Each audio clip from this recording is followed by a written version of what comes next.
Hey everyone, and welcome to my talk on ORGym, a reinforcement learning library for operations research problems. My name is Christian, and this work is made possible through collaboration with my co-authors here, Hector Perez, Oesawar, Nicholas Ahmedis, Ignacio Grossman, and John Wasik.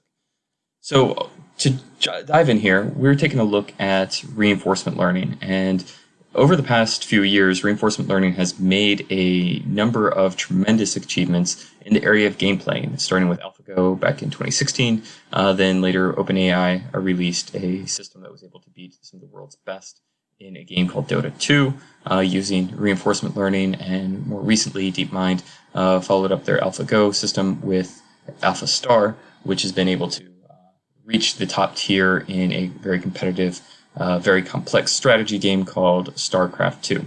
So reinforcement learning has done a lot of impressive work in this area of AI for gameplay. And so it got us to thinking, okay, how can we maybe try to apply this to operations research problems where we have complex stochastic decision making that we need to make. Clearly, reinforcement learning is able to work in these domains. Why can't it potentially work in some other domains? And maybe we can see how it compares. Now, operations research is much more well studied than a lot of these games. There are a number of different systems and modeling techniques already out there to be able to solve these problems. So it's going to be a little bit harder necessarily, potentially to outperform some of the best, but we thought we can try to benchmark a number of classic problems and see how this performs. So first, before we get into some of the results and the discussion of the paper, I want to just level set on what we mean by reinforcement learning and what reinforcement learning is for anybody who might not be familiar with it. So essentially, we are trying to train a system. In this case, we have a neural network that we consider an agent with a feedback signal that is a reward function. So this is something that's going to give it a positive reward if it does well, negative reward if it does poorly.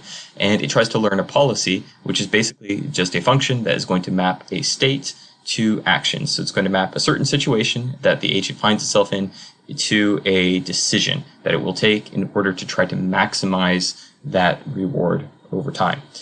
So it's a sequential decision-making process based on MDP framework or Markov decision process framework, and it's very good for applying to these stochastic situations. And as you can see with what's been done in Go and StarCraft and others, that it's very good for these complex competitive environments as well.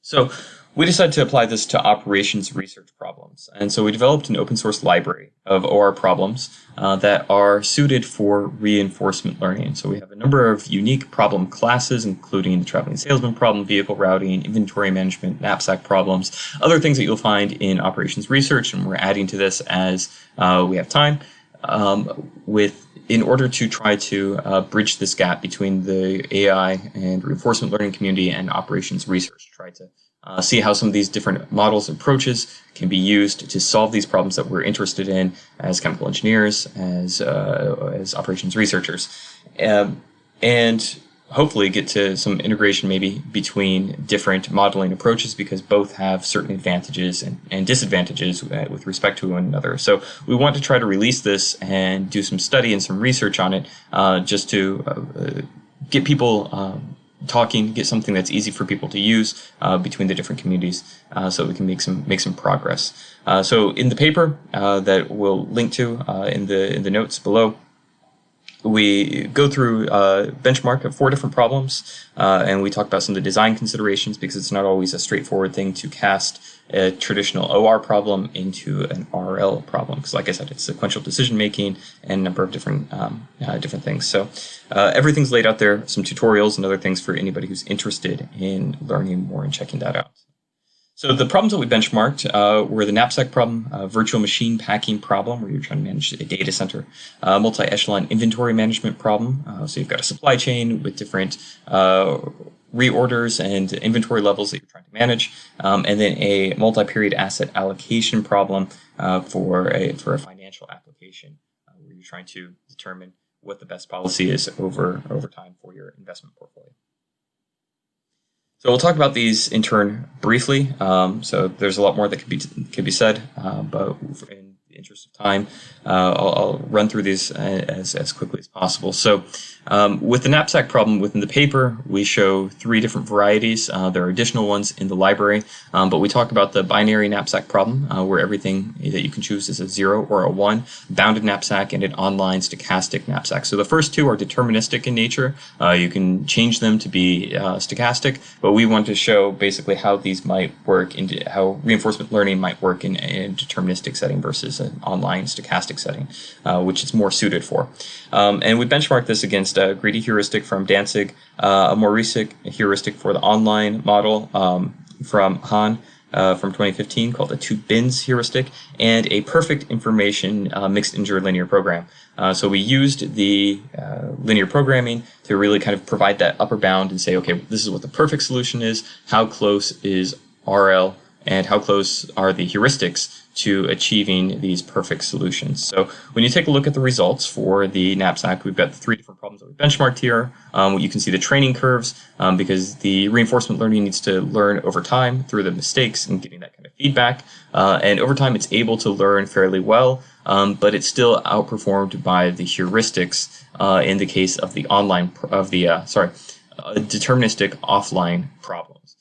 Which makes sense. The knapsack problem is well studied. It's fairly simple, so we should have good heuristics for it. We should be able to solve it fairly well.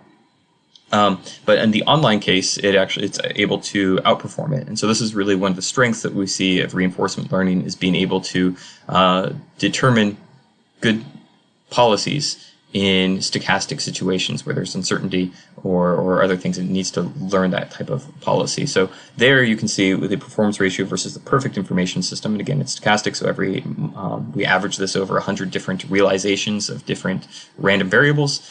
We see that it achieves a 1.8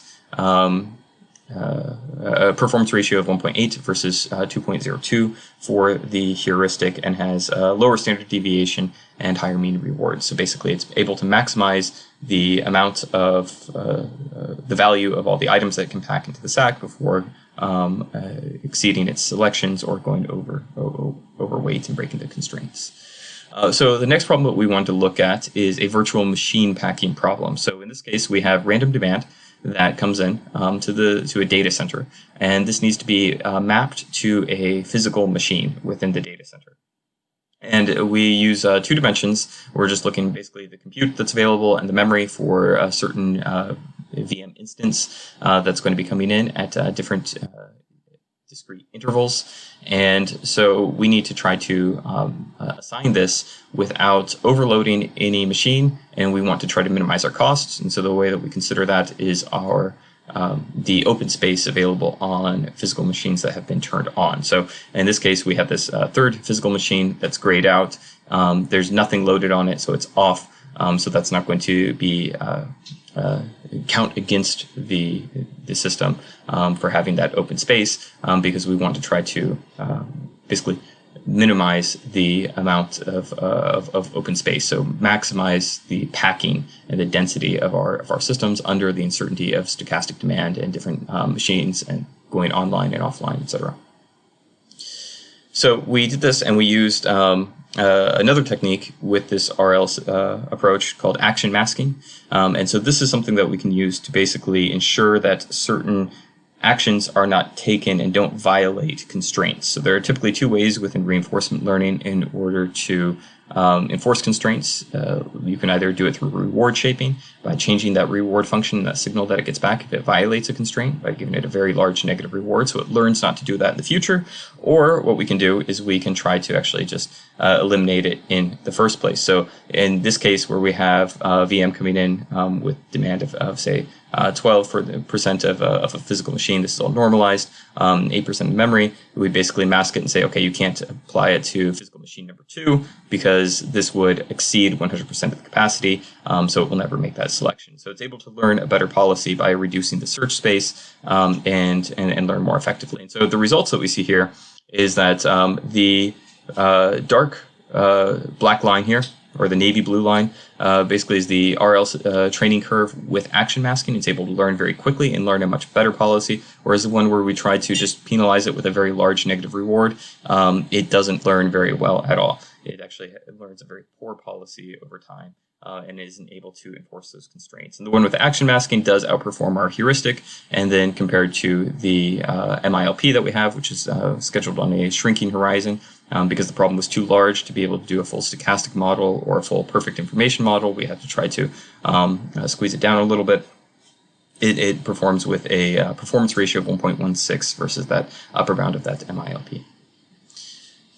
Next one that we're going to look at is the multi-echelon inventory management problem. So this, we have multiple versions of the problem, and we're actually working on putting in some additional network optimization problems into the library as well. So keep an eye out for that if you're interested in these problems. You've got 4 echelons, random demand that's going to be coming through with heterogeneous lead times, pricing, etc., that you need to take into account.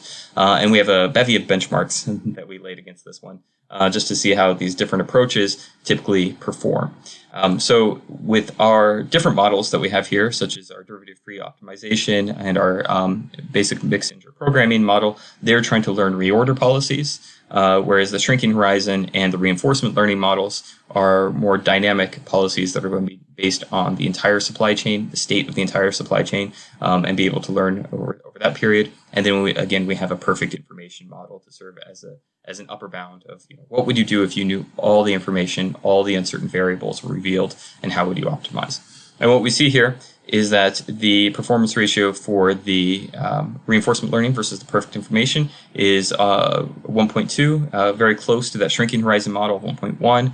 And then for the inventory management, for the other model with lost sales rather than a backlog, it's 1.3 versus 1.1. And one thing to keep in mind with all of these is we did very, very little hyperparameter tuning. We essentially took the same model, same reinforcement learning model, and with 3 layers, same activation functions, et cetera, and applied it pretty much out of the box. And we didn't want to try to spend a lot of time and a lot of compute resources trying to optimize our reinforcement learning networks where we might overfit. So we just tried to learn, reasonable policies, and we were able to do so fairly quickly using the library. So it's very quick and easy to get those up and running, and to learn good policies. And you could further tune these and optimize those models themselves by changing learning rates and discount factors and everything else that goes into your hyperparameter tuning, and probably get better RL results in this case. But we wanted to show something that's not going to be overfit and not going to be overly optimized, and just to see, okay, what can you do pretty quickly. And you can see that it's competitive with some of the more sophisticated models, such as the shrinking horizon model that we show here. The final one we're showing, and just for interest of time, this is the portfolio multi-period asset allocation problem. We compare this with a robust optimization approach, and again, the RL model is able to outperform the bench line for the robust optimization. Again, benchmarked over 1,000 different simulations in this case, and you see that the mean and median is higher than what you get with the robust optimization, but does have a larger standard deviation. So its worst case scenario does tend to be a little bit worse, but it does give you higher upside and higher average returns. So in conclusion, as we try to wrap this up, we've put together this open source library, benchmarked it against a number of different problems using mixed integer linear programming, derivative-free optimization, and other approaches to really try to bring about the dialogue between the AI community and the operations research. So to bring RL to OR and vice versa. We find that RL, unsurprisingly, probably isn't the best solution for simple problems or for deterministic problems. It really does much better when you have some type of stochastic model in place. The other thing to keep in mind is that reinforcement learning requires a lot of offline training. So you pay your computational costs basically up front. So if you need fast decisions and maybe a stochastic programming solution is too slow to be able to get the feedback that you need, reinforcement learning could come into play there, because you can get decisions basically within a fraction of a second just by doing a forward pass through a neural network, rather than having to run the whole branch and bound algorithm on a number of different stochastic programs. So it's very quick and able to naturally incorporate a lot of that uncertainty. So it's very useful for a number of different applications in that regard. So it doesn't have the optimality guarantees that, say, an MILP would, but there are no optimality proofs for that matter for a lot of these deep reinforcement learning models. Simpler tabular models that are based a little bit closer to dynamic programming, such as Q-learning, do, but in this case it doesn't. So if you guys are interested in learning more, you can check out the software on GitHub. Just search for ORGIM, and you can see our preprint on archive there, and I'll have the links down below as well for you to investigate further if you're interested. Thank you.